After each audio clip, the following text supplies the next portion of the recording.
Welcome again to the Wolf Region training. I think we have some other RVPs who are joining with us, and I'm glad that they are too. What we're training about is not stuff that is just proprietary to one organization. It's what Primerica does. And today I want to talk about team building. When I got in this business, I didn't get in this business so that I could sell stuff. I had somebody that I had recently talked to, and he came to a meeting and all of that, and he said, I just don't think I could go to door and sell stuff. And I said, is that what you think I do? Do you think I got a PhD in mathematics so I could go door to door and ask people if they want to buy life insurance? Has nothing to do with that. Let me give you an analogy that many of you have already seen. But one of the main purposes of these videos is not to give you new information that you don't know, but to help you know how to communicate things to your people. You can use these videos to train your people if you don't mind seeing my ugly face on them. This is a way for you to train your own individuals and listen to how things are communicated and all of that. And one of the things that's important to communicate is people will ask you, is this some kind of a multi-level or a pyramid scheme? Let me clear that up by telling you what each one of those things is. Pyramids are illegal. They're against the law. You can't, a pyramid, you get money for recruiting people and there's no product. We fail that definition on both counts. We don't make a penny to recruit people. As a matter of fact, when a person decides to get involved with us, their business application costs $99. Right now, by the way, it's $49. But their application is cheap. They're really just paying for their own background check, and only a part of that. And the company pays for their 32 hours of education. The company pays for their exam. The company pays for their license. The company pays for their securities license. The company pays for all of this. The company buys your errors and omissions insurance, which amounts to probably $6,000 to $8,000 a year. The company pays for your business software. You pay a $25 a month subscription fee, and you've got some of the most in-depth financial software in the United States. The company takes a tremendous loss when a person fills out a business application. Now, why are they willing to do that? Knowing that most people are going to flake out. Now, you're not going to flake out. You're smart enough to not quit, but most people quit. And the company knows that. So why are they willing to take thousands of dollars of expenses for a person who is likely to quit? And the answer is, not everybody quits.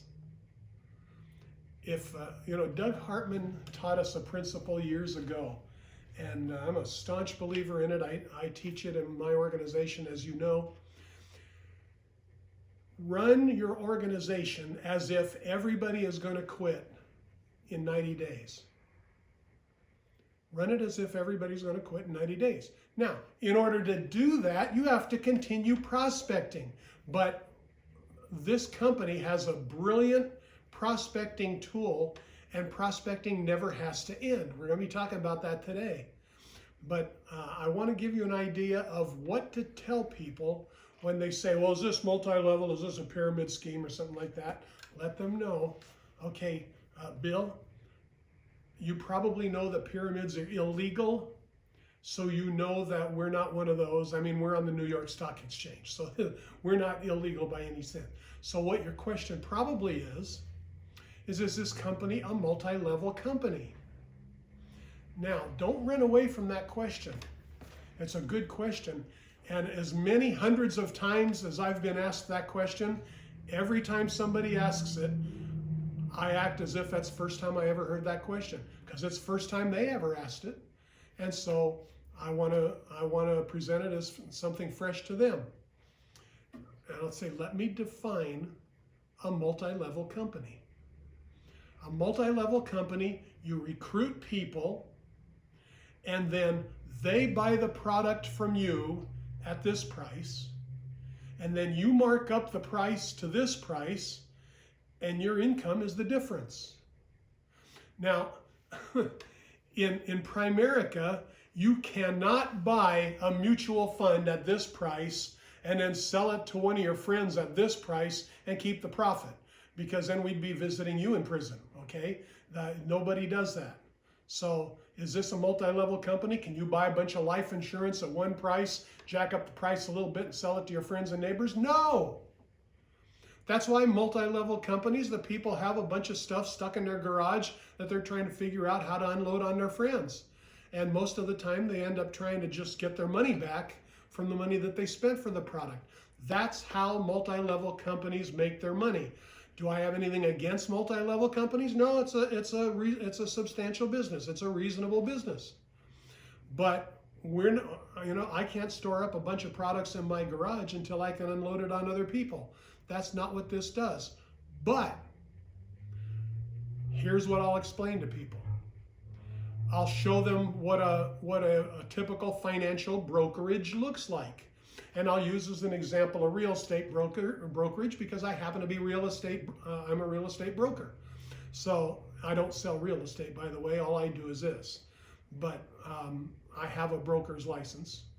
And if it ever comes in handy, it used to. So if it comes in handy again, praise God, I've got it. But here's how real estate brokerage works. And we'll pretend it's Century 21. Century 21, the job of a real estate broker is not to run around the neighborhoods and put pamphlets on people's doors and try to sell houses. That's not what a real estate broker is supposed to be doing. What a real estate broker is supposed to do is hiring and training and housing real estate agents. That's his job.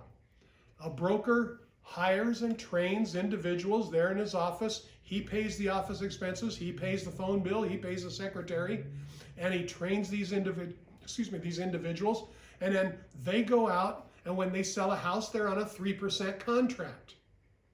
The broker typically is on a 6% contract. So if he were to sell a house, which is not his job, but if he were to sell a house, he'd get about 6% of the sale price. But what his job really is suppose that he hires somebody and they sell a house and they get a 3% commission. Well, the broker gets that 3% override. Now you might be thinking, well, wait a minute. If he can make 6%, why would he want to settle for 3% by letting somebody else do the work, do the sale? The answer is because he's allowed to recruit lots and lots of agents. So suppose that he recruits 10 agents and half of them go into a coma, but the other half of them go out and sell one house a month. One house a month. That's all they do. That's not exactly burning the forest down. They sell one house a month. And he gets 3% of that sale. Now here in California, if a house sells for $500,000, it's probably a little dog house. It's got Fido written on the front. It's not a real valuable house. But suppose that suppose they sell for $500,000. You know what 3% of $500,000 is? That's $15,000 for each one of those houses. And if he's got 5 agents who sell one house a month, then he just made $75,000 in that month. Now, I don't know how good your arithmetic is, but 900 grand a year is just this short of $1 million a year. Why? Because he recruited 10 people and 5 of them went into a coma and never did anything, but the other 5 did a little bit. So That's what a brokerage does. So then I will tell people, to the extent that Century 21 is a multi-level company, then so is Primerica. And that's always my answer. I won't say, no, we're not a multi-level company, it's ridiculous, right? I'll tell them, I'll give them that brokerage example. And I'll say, to the extent that Century 21 or Tarbell or ERA are multi-level companies, so are we. Because we do bring people aboard, we get new associates in our organizations, we train them. Half of them, half of them go into a coma, the other half do a little bit. Eventually you'll have somebody that pops their head up. We've got some people in our organization who have popped their head up. One of them is filming this video. We have people that have decided, you know what? I'm not going into a coma. I'm going to keep working. And they continue doing what they're supposed to do, and business keeps coming in. That's how it works in a brokerage, because people don't have to do anything. We still have a free country here. People can do what they want to do, unless, of course, it's getting vaccinated for a virus. But I won't get into political issues. People still can do what they want to do. So when a person comes aboard in your company, I know this, and I'm like this. Every time I bring in a new associate, this guy's going to be my first NSD. This guy's going to be my next RVP. Man, this guy's going to be a monster. And then he goes into a coma. Well, assume that everybody's going to go into a coma. Assume that everybody's going to quit in 90 days. And you know what's going to happen? Once in a while, somebody's going to surprise you. And not only are they not going to quit, but they're not going to go into a coma. They're going to keep on doing what they've learned how to do, and that's how this business really progresses. But the good news is, even the people who quit will probably lead you to a few other people. And that's the brilliance of this system. The brilliance of this system is you don't have to go out knocking on doors. You don't have to worry about cold market prospecting. We're going to talk a little bit about cold market prospecting in a few minutes, but you don't have to build that way. You can build from people who know people and trust people, and that's how you build this business. Now, I talked about getting overrides with the real estate business. How does that work with Primerica? The answer is, it's very simple. When a person gets involved, they're a new associate. And so that person is unlicensed. No securities license, no insurance license, just a brand new greenie, and wants to learn something. Okay? Now, if you use the module that I showed you before, that tells you how to get that person to a district manager promotion. And I highly recommend that that's exactly what you do. You do every single step that's in that module, and you do it for them. You do it for the new associate.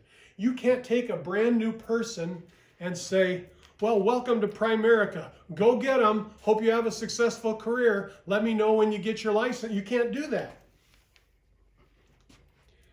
You have to handhold people. You have to bring greenies along, and you have to show them what to do. Is everybody going to do what you tell them you think they ought to do? No. Is everybody going to do what's in the module? No. But a few people are going to. Now, what's one of the things that's in here? Go through the steps to get licensed. And as a licensed individual, they become a representative.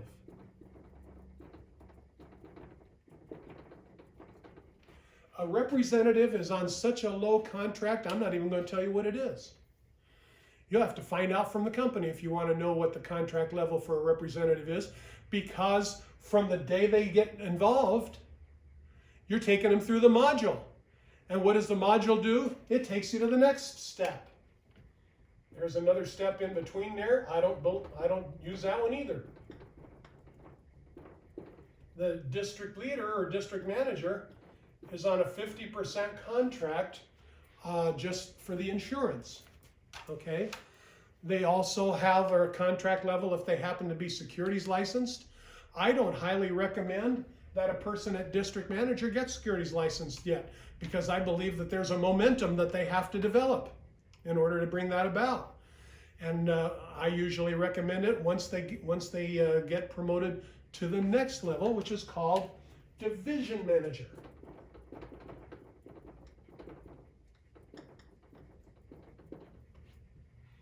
And this person's on a 60% contract. And then there is a regional manager, and this person is on a 70% contract. Now think real hard and tell me which of those contract levels you think you'd rather have. Don't take too much time to think, because if you're having trouble deciding, pick the big one. So I'm going to show you exactly how you get to each one of these positions in order to get those higher contracts. But if you should, now you can remain a regional manager forever. You can remain any of these forever. We have some people that remain unlicensed forever. You can remain in any of those positions forever, because America is a free country and you can do whatever you want to do. But if you want to make money, now the very first one of these training classes, what did I talk about? Treat this as a business. The purpose of business is to make money. That's the purpose of business. To do something productive that makes you an income. And so that's why many people do this. Now, some people get involved with Primerica because they say, man, these are the most positive people I've ever met. Well, that's true for the most part. But that's not the reason to get involved with a business. Now, if you get involved and you just want to be around positive people, our office is the right place. You'll find a lot of positivity in that office. But if you want to make money, you need a higher contract. And so once you get through the module, you're at a 50% contract. Now, what does 50% mean? Let's do a little arithmetic. Let's suppose that a person is a district. The company, by the way, calls them district leaders. I call them district managers because you have to start managing your business. Okay? I believe in leadership. We talked about that a couple classes ago, but you have to start managing your business. So I call them this. And by the way, every time you get a promotion, I'll get you a plaque. Okay?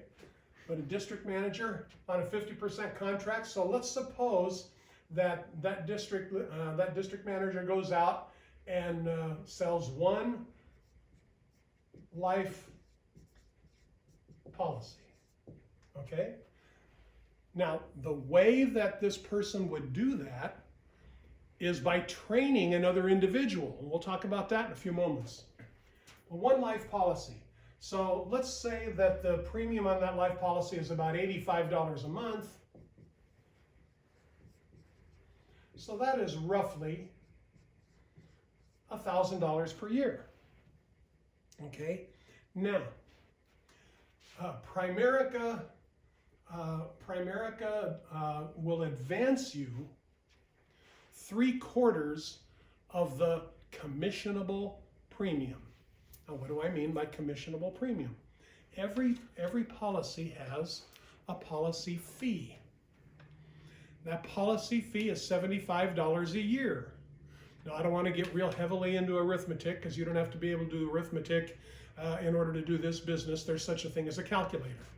And so you don't have to be able to do that. But if the policy fee is $75, I'm going to trade this in for a pen that actually works. In order to make that monthly, you multiply by 0.095.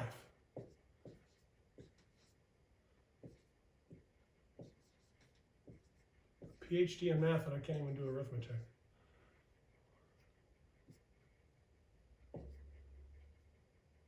Okay, so that's so that's $7.08 every month.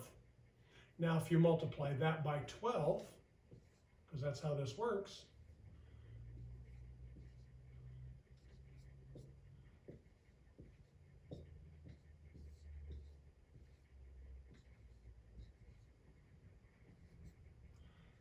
that means $85.50 of this 1,000 is not commissionable. Okay, so that gets subtracted out.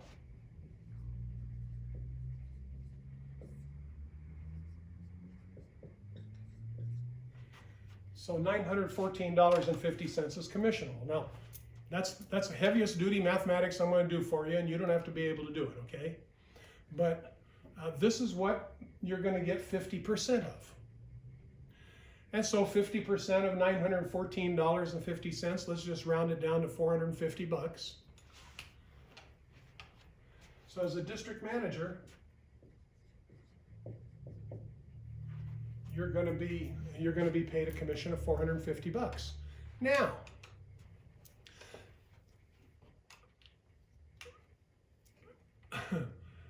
some insurance policies actually fall off the books.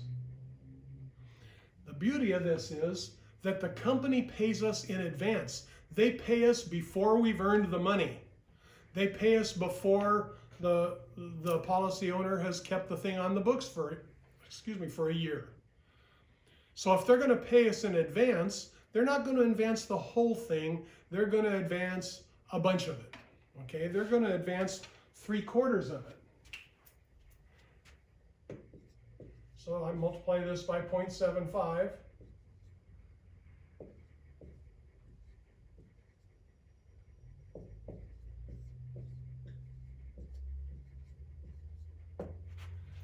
So now you receive, and very quickly, after the insurance sale closes, you receive a check for $337.50, roughly. It's a little more than that because I rounded down on the commission. But that's what you get. Okay, now, let's think about that for a second. $337. How much work did you do? You probably did, if you follow my advice, you did a presentation that lasts no more than 55 minutes. Because when I set an appointment on the telephone, I'll tell people it's going to take less than an hour. And so if it takes 61 minutes, I did not keep my word. Okay, so presentation does 55 minutes.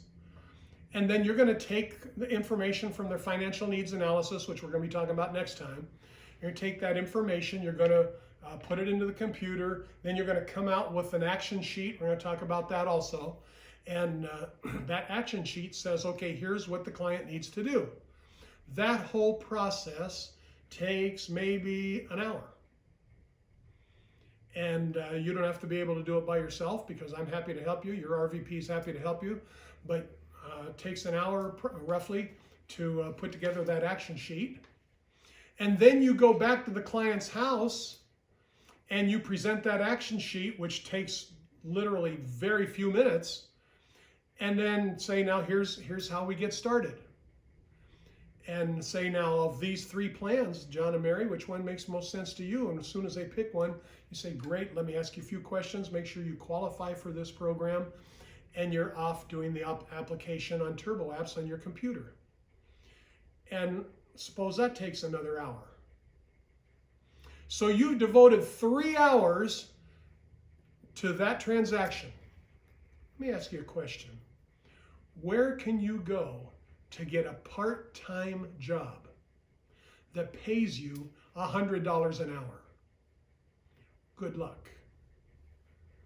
So this is pretty serious money. Now, what about the rest of the money? Because I was supposed to get $450. Where's the other $72.50? $62.50. And the answer is, it's coming. It's coming in the 10th, 11th, and 12th month after the policy stays in force. If the policy doesn't stay in force for the entire year, then if it stays in force for at least 9 months, you get to keep the whole $337.50. But if it only stays in force for 3 months, you don't get to keep 9 months of commission. Does that make sense? Because the company is not going to advance a bunch of money for business that wasn't good business.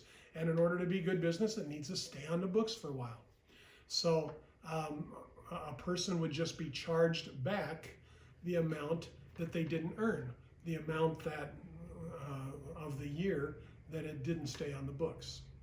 That's not bad. Not bad. Stays on the books for 3 months. 9 months would have gotten you home free, but you still got to keep the $100 for the 3 months that it did stay on the books. Okay? If you write good business, then the business is going to stay on the books longer than a year. 5 years, 15 years, 20 years. After 20 years, if you're still in this business, then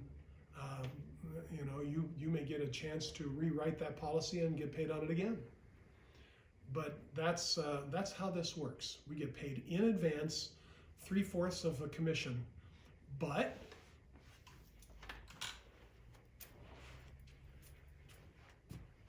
once you put together a team,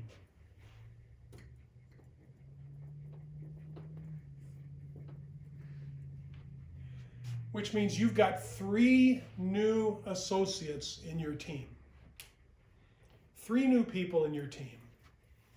And you do $2,500 in premium in a month, in a 30-day period. Now, what does it take to do $2,500 in premium? Well, there was an example, and it's a pretty typical example. I just wrote one of these a few days ago. The premium was $85 a month, so the total is $1,000, blah, blah, blah. And so if you do 3 of those, that's $3,000 in premium, and you qualify to get this promotion. That's what a district manager looks like. You have 3 people in your association, and you have done $2,500 in premium. Now, where's that $2,500 going to come from? Well, if you add new associates to your organization in the right way, there's a likelihood that it's going to come from here.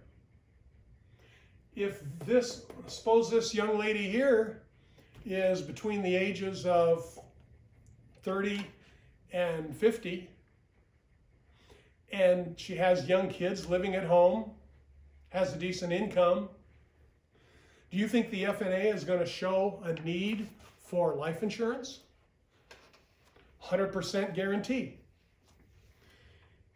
If she's married, she has a house and all of that, even more. But a person who's got young children at home and a decent income, they're going to need insurance. So if you bring people aboard, your new associates are, say, between the ages of 30 and 50, and they have young children and they've got a decent income, then you're not going to have to talk them into this. When I got involved with this company, I tried to talk the guy who brought me aboard into getting an insurance policy. And he said no, because I didn't need it. I was single, didn't have any kids. And I was kind of offended that he wouldn't sell it to me. Now, as soon as I got married and got kids, he sold it to me. Okay? But if this person, and this person are in that target market, 30 to 50, all the better if they're married, but if they've got young children living at home and they've got a decent income, they're in that target market. Now, the one that I did a few days ago had young children living at home, had a decent income, but wasn't married. Not through any fault of her own. Her husband had passed away. But that's fine. By the way, I plan to bring her aboard too. So this is how you get those transactions if you are recruiting in that target market. 30 to 50, young kids living at home, decent income. Okay? Now, suppose that you continue working with these people and she decides, well, If he can be a district, I can be a district.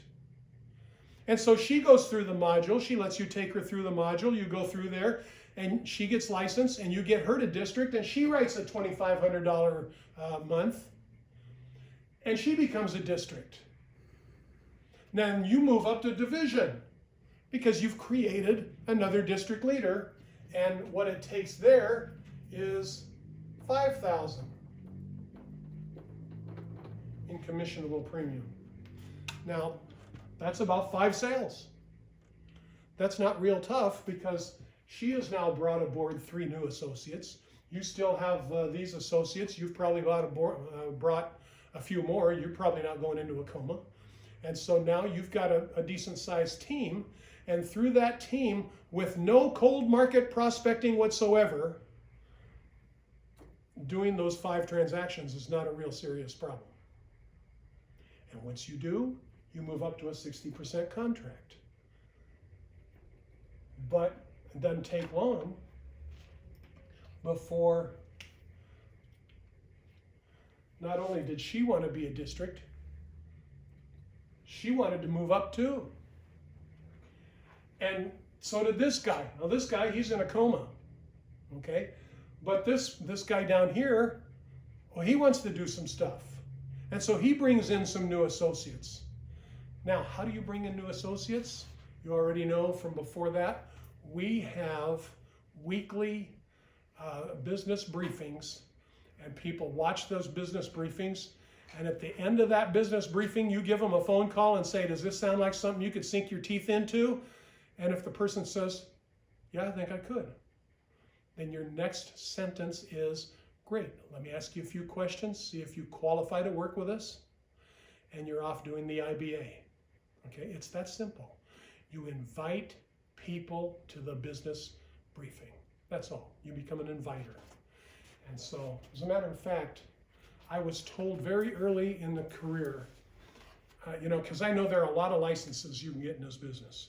You can get a securities license, you can get a 63, 26, 65, Series 7. You can get all sorts of different licenses. You get an insurance license, a mortgage license. You can be licensed out the nose. But you know what the most important license is that you get in Primerica? It's your driver's license. You pick somebody up, you bring them to the meeting. Now, right now, because of the coronavirus, we're not doing that, so you don't even have to pick them up. Life has gotten so easy since this COVID-19 for Primerica people. You don't even have to pick people up. You just invite them to Zoom in.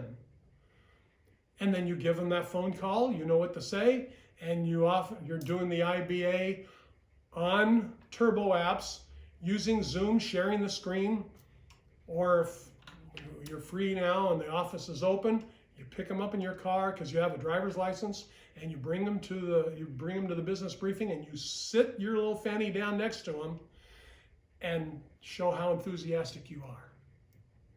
And that's how you bring in new associates. Okay? So, suppose that 3 of your people from anywhere in your organization, you've already got this person who wanted to become a district. Maybe this person wants to become a district too. And you went out, because you're not in a coma, maybe you went and got some more people. And this guy becomes a district. Now you've got 3 district leaders, and if you do a total of $7,500 in premium, which is 8 sales, but you're not having to do them. You might do 2 or 3 of them.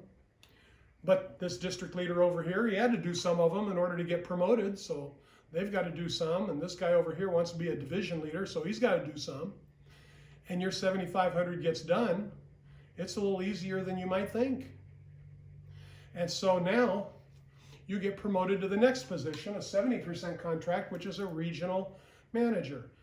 This is a person who has 3 district managers in place and $7,500 in premium in a single 30-day period. Now, one of the things that a lot of people don't teach, I do. And the company has this in their guidelines. Securities count.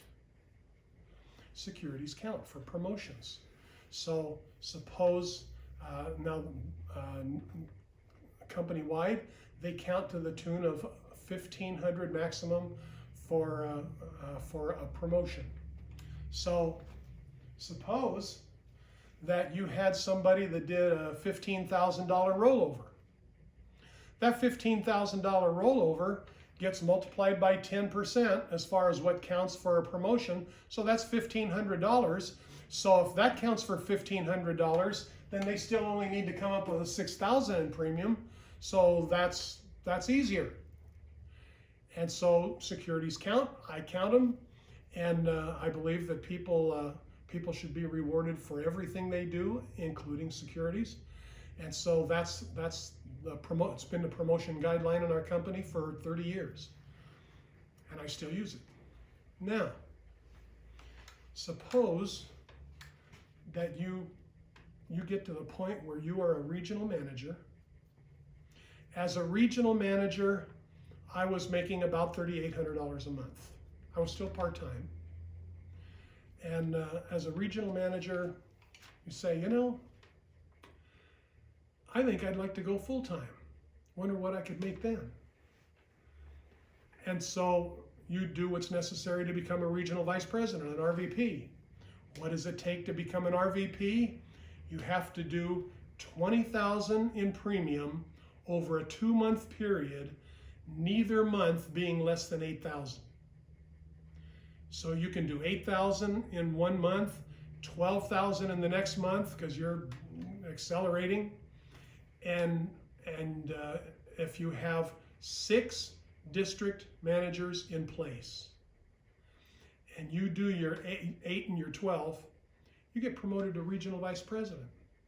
The RVP position, there are a couple of other requirements. You have to have a 6 and 63 license. You have to eventually get a Series 26, but you don't have to have that in place right away. But that's what it takes to be an RVP. Not everybody's going to want to be an RVP. Some people are going to want to stay part-time for the rest of their lives. You know, I had a full-time career at that time. I was pretty content making $3,000 a month part-time. But, you know, I got greedy. And there were reasons why I wanted to be an RVP. For me, it wasn't about the money. For me, to be frank, it was about the teaching. I wanted to teach other people how to hit financial home runs. I had been taught to buy term and invest the difference 35 years ago. And guess what I did 35 years ago? I bought term and I invested the difference. So I don't really care what I do now. But why do I still do this? Because I love it. Doug Hartman makes over, $170,000 a month. And he doesn't have to show up. And yet, I was at the office yesterday. Now, we're in a time of COVID-19, which means nobody's going anywhere. But Mr. Hartman's car was parked there when I got to the office. You know why? Because he loves it. He loves this message. And if that's you, now if you don't fall in love with the message, stay part-time, make the money that you want to make, and enjoy it. Okay? But if you fall in love with it, it becomes a passion for you, then you might want to go full-time. You might want to be an RVP, a broker. And now, let me show you why those positions are better. Not only because your personal contract is higher, that's nice. You write business, you get more money. But here's what's nice about it. Same thing that was nice about being a broker in the real estate industry is nice about moving up in this business as well. Let's suppose that you are a division manager, okay? So you're on a 60% contract. And let's suppose that you have maybe 2 district managers in your organization. And these 2 district managers each do 2 transactions a month.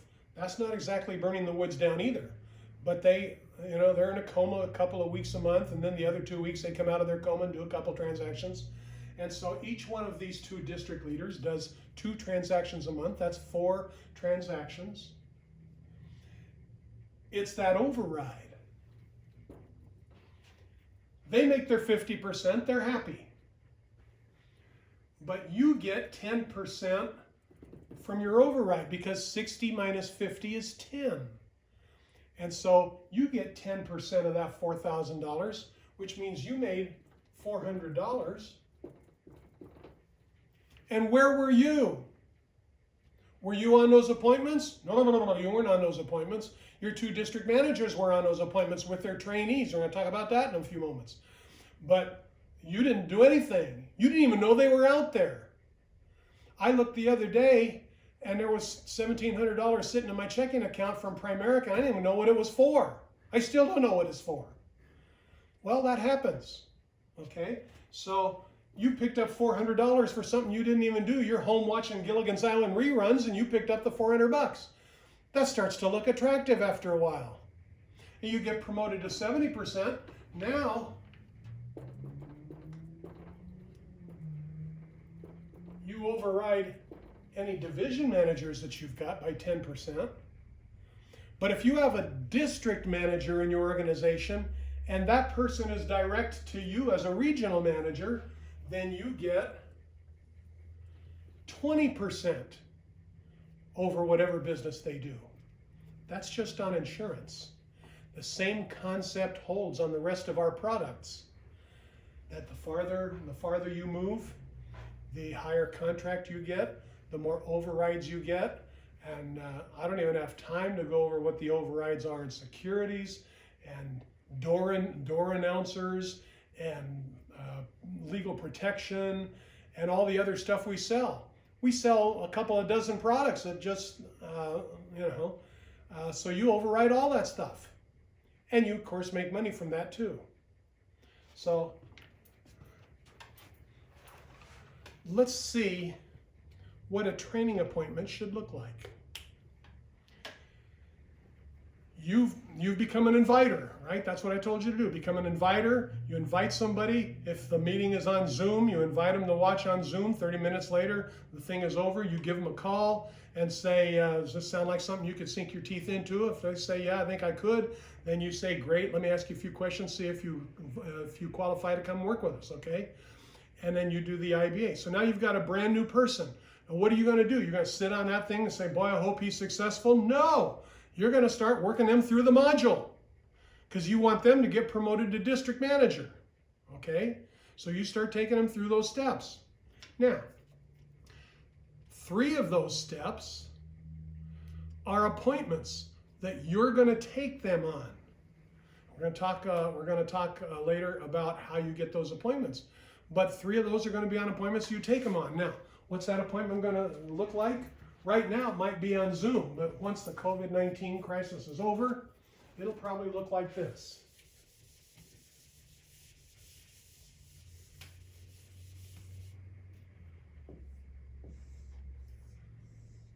That's what it looked like. This is called a kitchen table. And normally speaking, if they have 4 chairs at the kitchen table, then that'll look like that. Now, very often when you come into their house, you've knocked on the door. I actually recommend 5 knocks. 6 is too much, 4 doesn't get their attention. Okay, and bop, that's 5, So you knock on the door and you allow your new associate to be standing in front of you. And they introduce you to their friend or their cousin or whoever it is that you're there to see. And so they say, John, I'd like you to meet my friend Dave. Not my manager Dave, not my boss. Nobody has a boss in this thing, okay? But I'd like you to meet my friend Dave. And he introduces me and I go in there. And what is the client, the prospective client, probably going to say? Would you like to have a seat here in the living room? Now, I am not going to say, no, that's the wrong answer. I'm not going to sit in your living room. I want to sit at your kitchen table. You can't do that, right?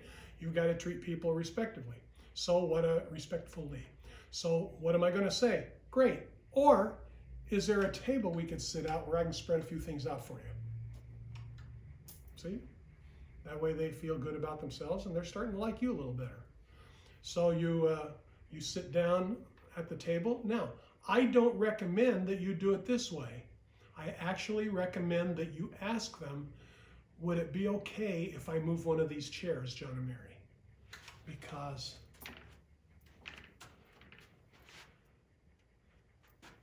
here's the trainer.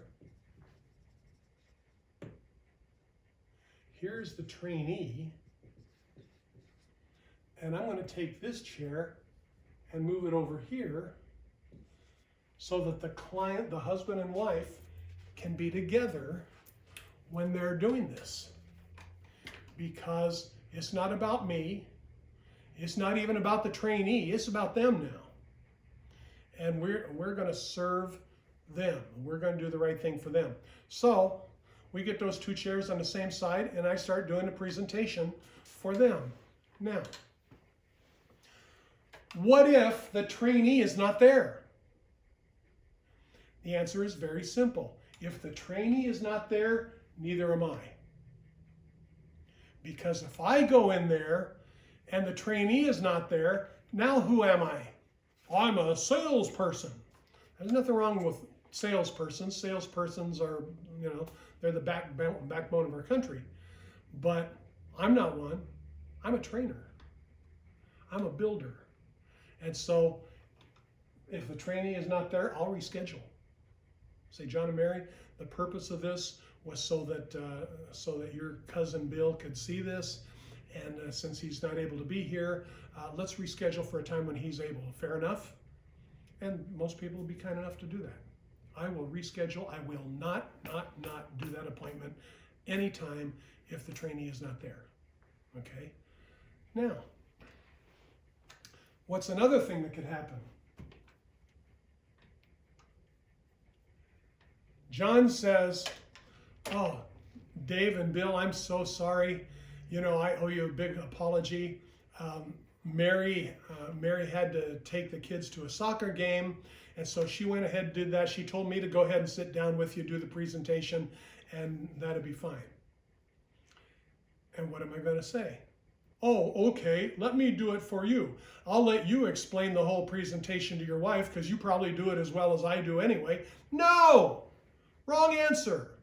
I'm not going to do that. What am I going to say? John, I'll tell you what. And I had one appointment that was in Moreno Valley. Now, Moreno Valley, from where I live, is 90 minutes of driving. Okay, depending on what time, but at the time that I had to drive it, it was 90 minutes. And I went and I picked up the new associate because you do not want them going in first, and so, that's a potential disaster. Now picture this for a minute. You've got a new associate, but you say, well, I know you live in Long Beach, and it wouldn't be convenient for me to go from Anaheim down to Long Beach, pick you up, take you to Moreno Valley, and then take him back to Long Beach, come back to my house, right? So what have you told that brand new associate? You're really not worth it to me. So what I've done, and this is how I started building an organization years ago, I would go and I would pick my new associate up in Long Beach, and then I would drive them to Moreno Valley, and then at the end of the appointment, I'd take them all the way back to Long Beach, and I'd go back to my home in Lakewood. Okay? Why? Because during that time, that new associate is captive audience. I can talk to that person about Primerica for the 3 hours we're in the car, and it's the most valuable time you can spend with them. So that's what I do. Okay? Well, I did that. I went down to Long Beach. I picked up the new associate. We drove all the way to Moreno Valley, and we got there, and the husband said, Dave, I really apologize, but we're going to go ahead and do the appointment, but it's just going to be you and me, and we'll do that because my wife had to take the kids to a soccer game. Now, what would anybody who didn't really care about doing things right, what would anybody in their right mind have done? It would have said, okay, well, John, let me explain it to you, and then, we'll talk to your wife and blah, blah, blah, because And he's thinking in his cheap little mind, I don't want to waste that much gas to go back and forth, and I have to pick up this bozo over here, and what in the world do I, Well, guess what? That guy's going to go nowhere. So I said, you know what, John? I'll tell you what. It's important for Bill to see the interaction between husband and wife here, and so we need both of you to be here. I'll tell you what. If you had to guess, what would be a time when we could get together? And he said, oh, Dave, I can't let you do that. No, you drove all the way out here. I know how far you came with blah, blah, blah. I said, no, we need to do that because we're doing training for Bill. See, if I were willing to do that appointment without the wife being there, and it's sort of just a half appointment, what have I just told them? Well, this wasn't really about training Bill. This was really about me trying to slam dunk a sale. Well, that's not what it's about.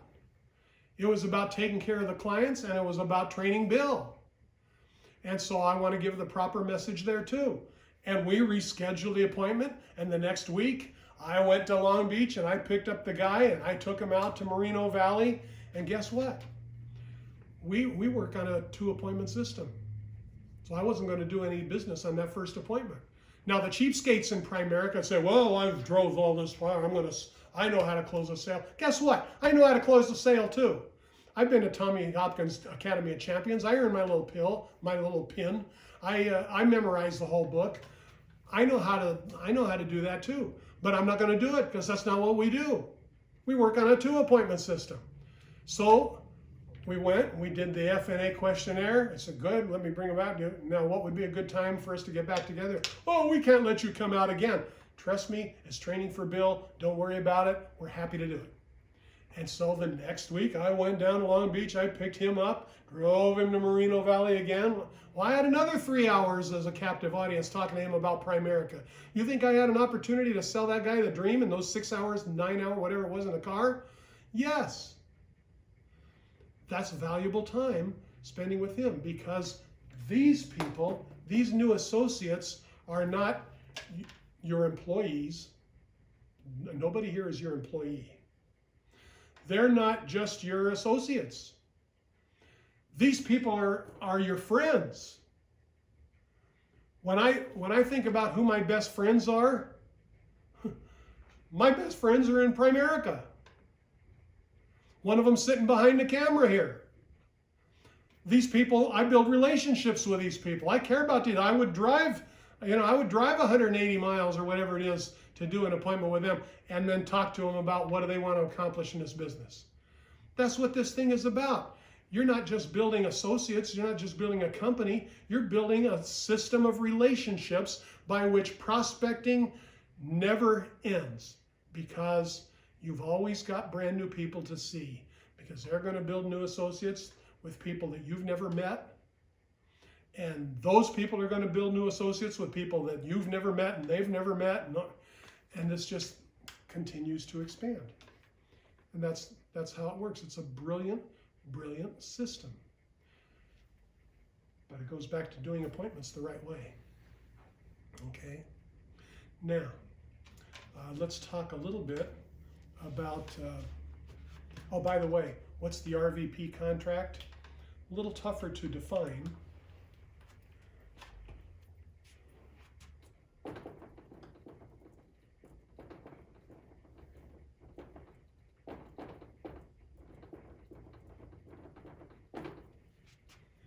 Now, those of you who are mathematicians say, wait a minute, how is it possible you get paid 125% when there's only 100% available?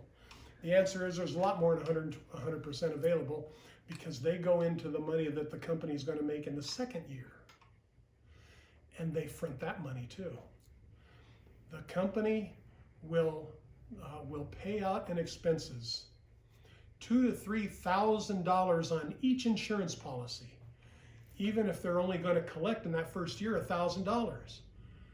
Now, don't cry any tears for Primerica Life because after that second year and after they've paid all the commissions and they've paid my RVP and they've paid his RVP, after all of those people got paid and they paid the doctors for their reports and they paid the paramedics to go out and get blood and they paid all these administrative costs and all that kind of stuff, that took maybe 2 or 3 years of premiums. But most of our clients keep their business because we write good business. Our quality of business is pretty high. And so these people keep their policies for 5 years, 10 years, 15, 30 years. I've got people that I did policies for back in the 1980s, still my clients. Why? Because I didn't go slam dunk them. I earned my business. And if we do that, if you build it right, then you're going to be able to put together something that will become a legacy. You'll be able to teach people these same principles, and it'll make a difference for your people, and you'll pass these principles on to others. So that's all for today, and I want to thank you for tuning in. We've got lots of stuff that I want to talk about next week, and here's your homework assignment.